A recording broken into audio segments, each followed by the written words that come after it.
से जांच करिए उनके खिलाफ। श्री इमरान प्रतापगढ़ी। धन्यवाद सभापति महोदय, आपने मुझे आम बजट पर बोलने का मौका दिया। इमरान प्रतापगढ़ी। धन्यवाद सभापति महोदय। 83 मिनट 71 बार थपथपाई गई मेज, 14,417 शब्दों का बजट भाषण और उस बजट में अपने लिए राहत तलाशती मिडिल क्लास की हैरत ज़दा आंखें। सभापति महोदय, मेरे हाथों में जो दस्तावेज है दरअसल ये देश के किसानों, गरीबों, मजदूरों की उम्मीदों का स्मारक है। ऐसा लग रहा है जैसे वित्त मंत्री महोदया ने बजट नहीं तैयार किया है बल्कि प्रधानमंत्री जी की मन की बात का संकलन तैयार किया है।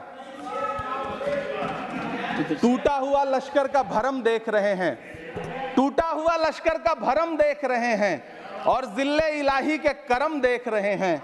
ताकत का नशा अक्ल पे हावी है तुम्हारी, तुम देख न पाओगे जो हम देख रहे हैं। वित्त मंत्री महोदया ने इस बजट में महंगाई पर सिर्फ 10 शब्द बोला है। जिस देश में टमाटर 100 रुपए किलो बिक रहा हो। सभापति महोदय, मेरा टाइम पॉज करें और बार बार इंटरप्ट करने को या तो मना करें। हाँ बोले, कृपया बोले। सभापति महोदय, वित्त मंत्री महोदया ने इस बजट में महंगाई पर सिर्फ 10 शब्द बोले हैं। जिस देश में टमाटर 100 रुपए किलो बिक रहा हो, उस देश की वित्त मंत्री के पास बजट में महंगाई पर बोलने के लिए सिर्फ 10 शब्द है। डीजल, पेट्रोल, आटा, चावल, दाल, सब्जी की महंगाई का तो कोई जिक्र ही नहीं। सावन चल रहा है तो प्याज और लहसुन का दाम पूछना तो शायद पाप होगा। मैंने तो यह भी सुना है कि वित्त मंत्री जी जो चीज खुद नहीं खाती हैं उसके दाम से उनका कोई लेना देना नहीं होता। लेकिन इस बार बजट पेश करने के लिए पार्लियामेंट आने से पहले वित्त मंत्री जी ने दही और चीनी खाई थी। अब तो उनसे यह पूछा जा ही सकता है कि उन्हें दही, दूध और चीनी का रेट तो इन दिनों पता ही होगा। क्या उसे सस्ता करवाएंगी या नहीं सस्ता करवाएंगी? अगर पता है तो कृपया सस्ता करवाइए, क्योंकि इसी चीनी ने अमेठी में एक मंत्री महोदया का राजनीतिक कैरियर कड़वा कर दिया। सभापति महोदय, अपने शीश महलों में बैठे हुए सरकार के सांसद और मंत्री कह रहे हैं कि महंगाई कम हो रही है। संसद की कैंटीन से बाहर निकल करके एक चाय का कप खरीदिए, तब समझ में आएगा कि महंगाई कम हो रही है या बढ़ रही है। किसी एक दिन अपनी किसी मजदूर की तरह अपनी दिन भर की दिहाड़ी लेकर के बाजार जाइए और अपने बच्चों के लिए राशन खरीदिए, तब पता चलेगा कि महंगाई कम हो रही है या नहीं हो रही है। यहां बैठ करके बड़ी बड़ी बातें करना आसान है। ये चूनर धानी धानी भूल जाते, ये पुरवा की रवानी भूल जाते, जो आकर 4 दिन गांव में रहते तो सारी लंतरानी भूल जाते।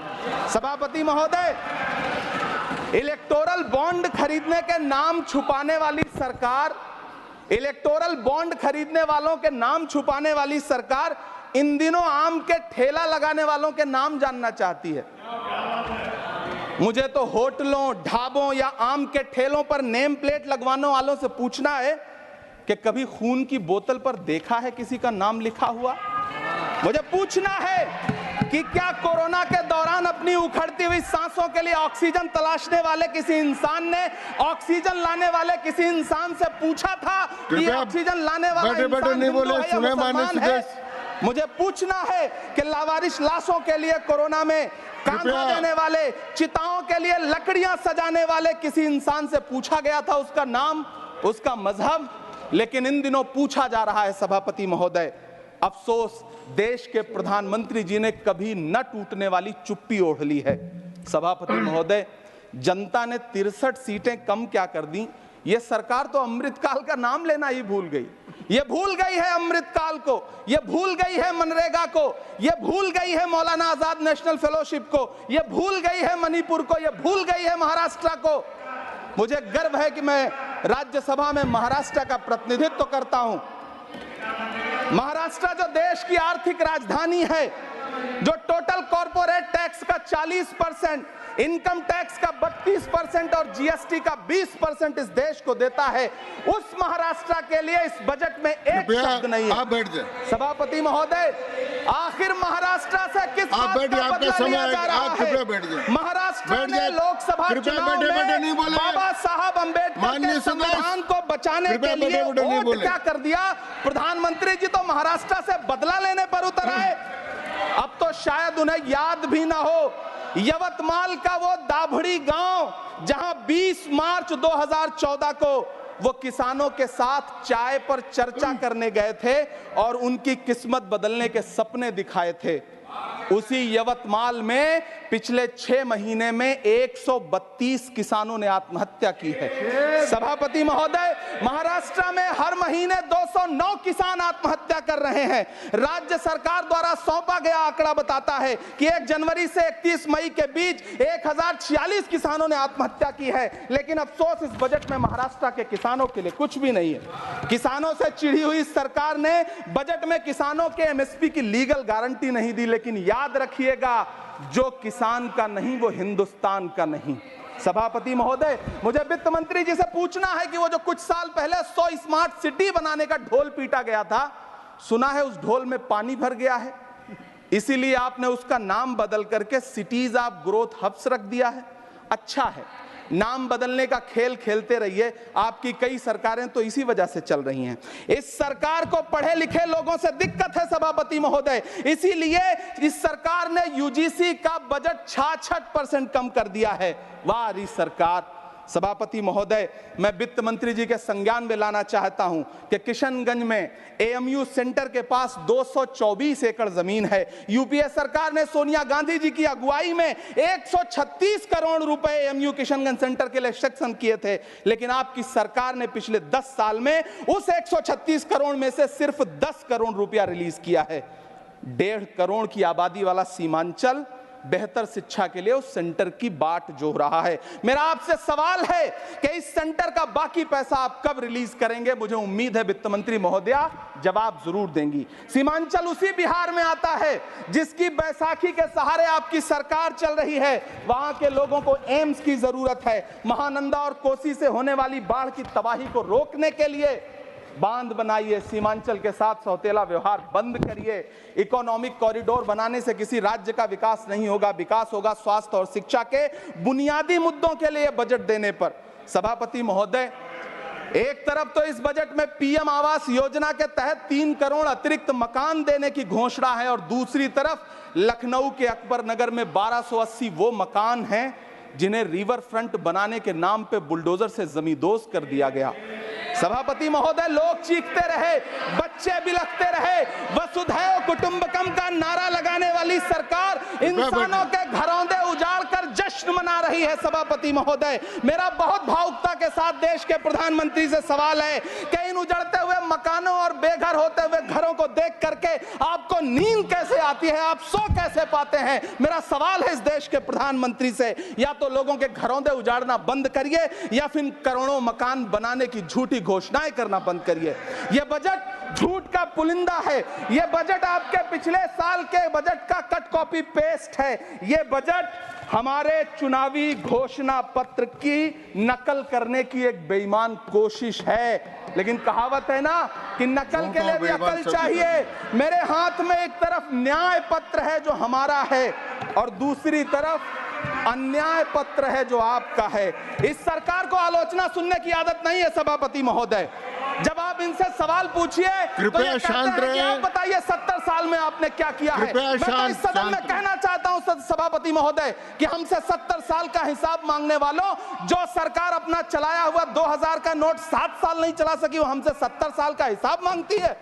सभापति महोदय, मैं अंत में आपसे यह कहना चाहता हूं, यह बजट बैसाखी पर टिकी हुई सरकार का कुर्सी बचाओ बजट है। इस बजट में राज्यों के साथ, किसानों के साथ, नौजवानों के साथ, महिलाओं के साथ, देश के मिडिल क्लास के साथ अन्याय किया गया है और इस अन्याय का खामियाजा आपको महाराष्ट्र, हरियाणा और झारखंड के चुनाव में भुगतना पड़ेगा।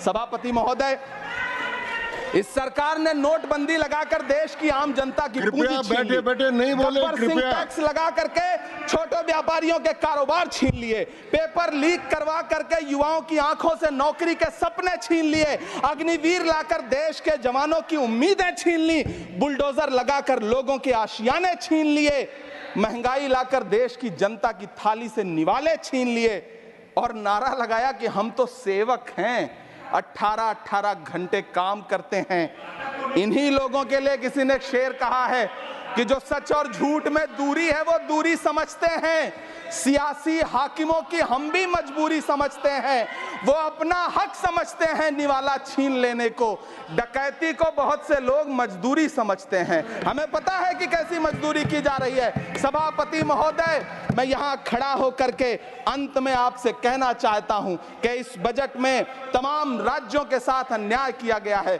इस बजट में युवाओं के साथ अन्याय किया गया है, महिलाओं के साथ अन्याय किया गया है और खास तौर से महाराष्ट्र के लिए कुछ नहीं रखा गया है। महाराष्ट्र बाढ़ से जूझ रहा है, पानी बरसने से वहां 1500 से ज्यादा लोग मारे गए हैं। उस शहर को, उस राज्य को 4000 करोड़ के पैकेज की जरूरत है ताकि जो फसलें बर्बाद हुई हैं लोगों को राहत दी जा सकी। लेकिन अफसोस इस बजट में महाराष्ट्र के लिए ऐसा कुछ भी नहीं है। मैं आखिर में यह कहना चाहता हूं कि पिछले 7 दिन से इस बजट का बड़ा ढिंढोरा पीटा जा रहा है, इसे महान बताया जा रहा है, लेकिन कौन महान बता रहा है? सत्ता पक्ष के लोग, उन्हें तो बताना ही है। क्योंकि मैं अवध क्षेत्र से आता हूं, प्रतापगढ़ से, नीरज भाई भी अवध और पूर्वांचल से आते हैं। वहां एक कहावत है कि बिटिया की तारीफ किसने की? बिटिया की महतारी ने, यानी कि बेटी की प्रशंसा किसने की? मां ने। तो इस बजट की तारीफ सत्ता पक्ष करे तो करेगा ही, लेकिन विपक्ष के एक भी सांसद से आप पूछिए कि क्या उसके राज्य को कुछ मिला है, तो वो ये कहेगा कि नहीं, कुछ भी नहीं मिला है। बहुत बहुत धन्यवाद सभापति महोदय, मुझे आम बजट पर अपनी